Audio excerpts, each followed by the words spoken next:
Yo, what's going on, guys? It's Houston Sports Talk back into the video today. And yesterday, the Houston Rockets beat the Los Angeles Lakers 119-115. The Rockets improved to 23-12, 13-6 at home, and are able to beat the Los Angeles Lakers 119-115. The Lakers go to 20-15 and 8-10 on the road.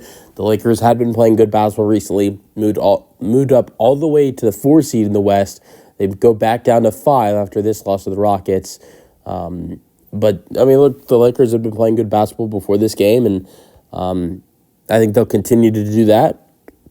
But I was really proud of the way the Rockets played in this game because, you know, with the way the team has been playing lately, you know, this wasn't the best homestand.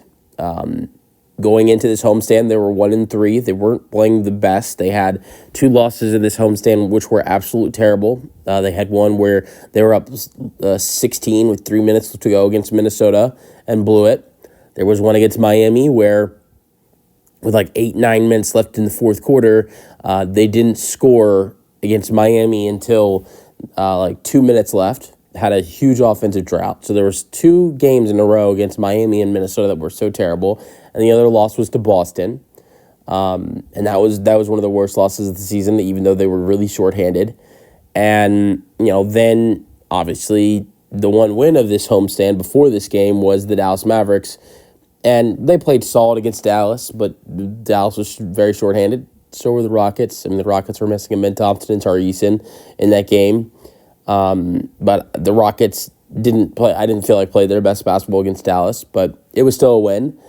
But so in this homestand, in the 4 previous games, they did not play their best basketball, and especially when this season in general, they have played their best basketball at home.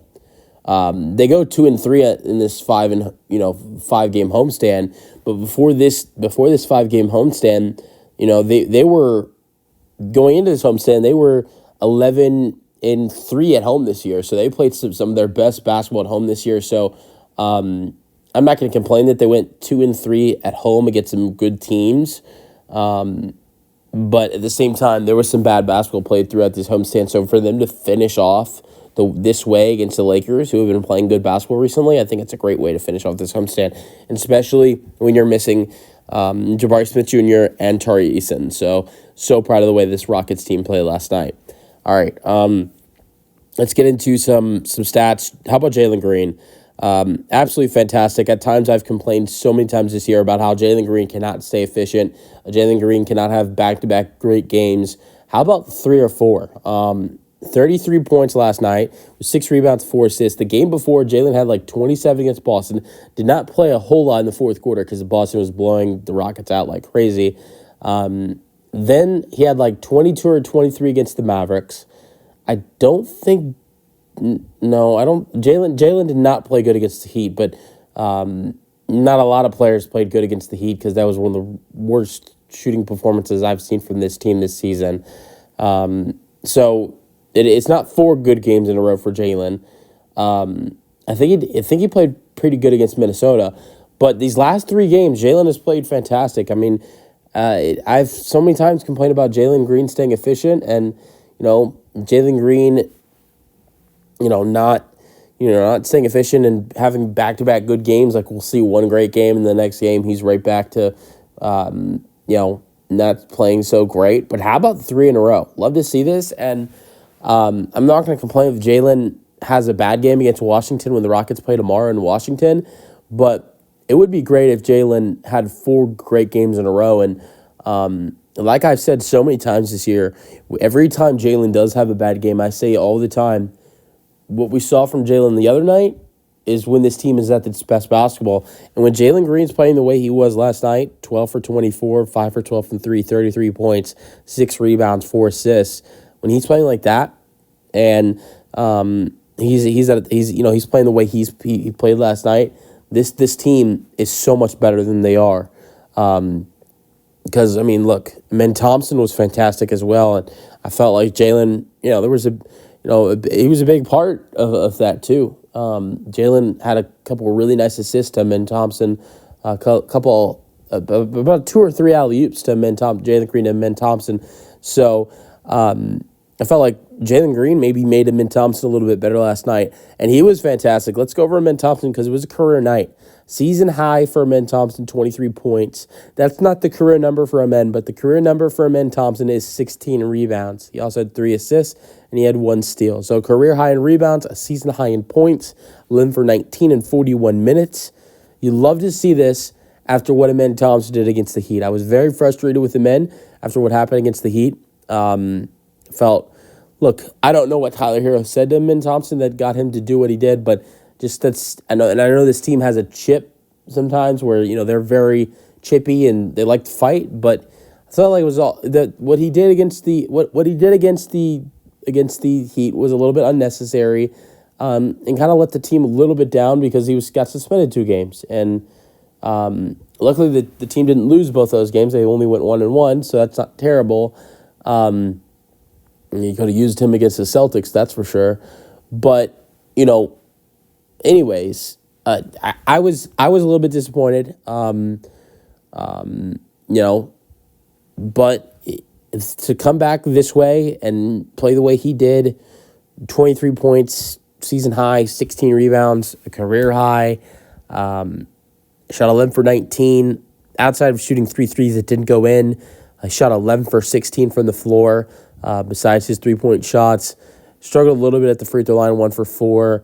But a terrific game for Amin Thompson tonight, and you love to see him playing like this. He plays when he's playing like this. When he gets to get minutes like this, he's going to play great basketball. With Jabari hurt until February or March, Amin Thompson's definitely going to get chances, and he might be a permanent starter.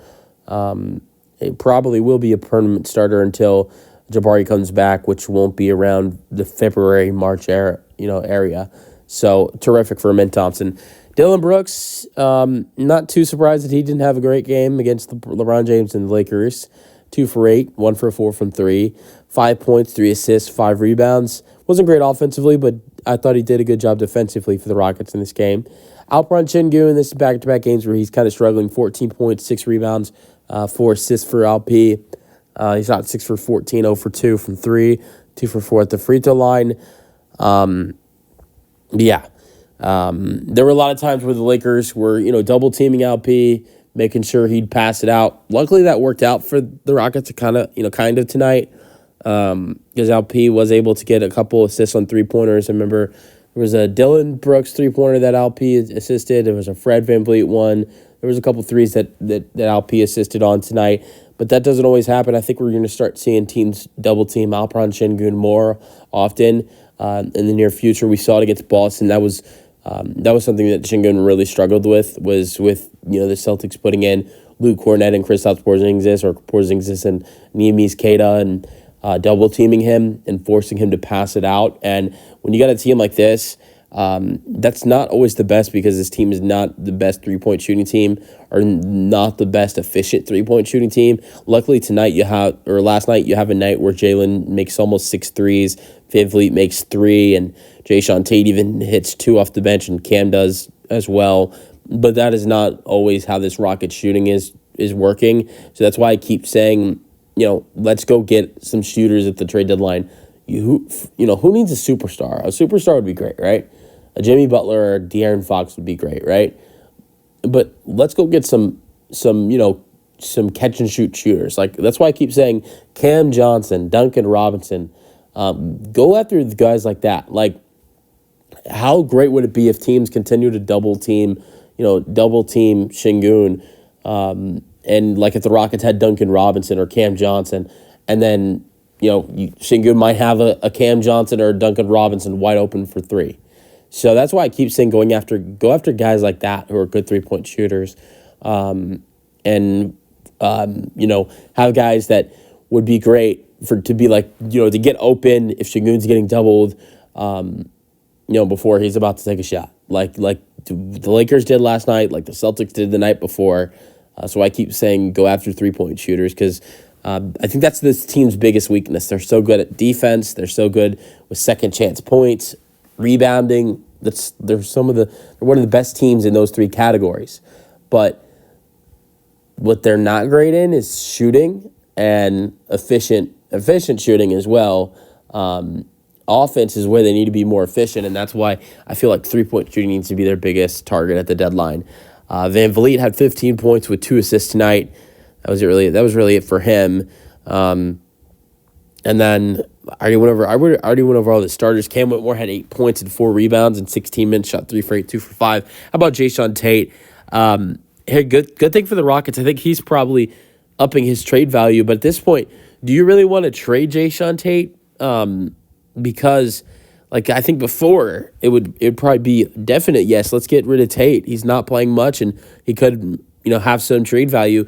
But now you have Jabari out until February, March. You have Tari out for who knows how long. It's not looking great for him. So with that being said, Jayshawn Tate playing like this, maybe you want to keep him on the roster. Let's get to Steven Adams because I thought he was a big part of this game. I thought, I love Şengün, but I thought maybe Steven Adams needed to be in the closing lineup because he was playing terrific. 3 for 4 from the floor, 2 for 4 at the free throw line, 8 points, 9 rebounds, 1 assist, 1 steal, 1 block. His best game as a Rocket. Only 17 minutes he put up those numbers. I'm not calling him better than Şengün because he's not, but imagine the numbers he's putting up in Şengün's 31 minutes. Like, he has 9 rebounds in 17 minutes. Imagine how many rebounds he's getting in 31 minutes.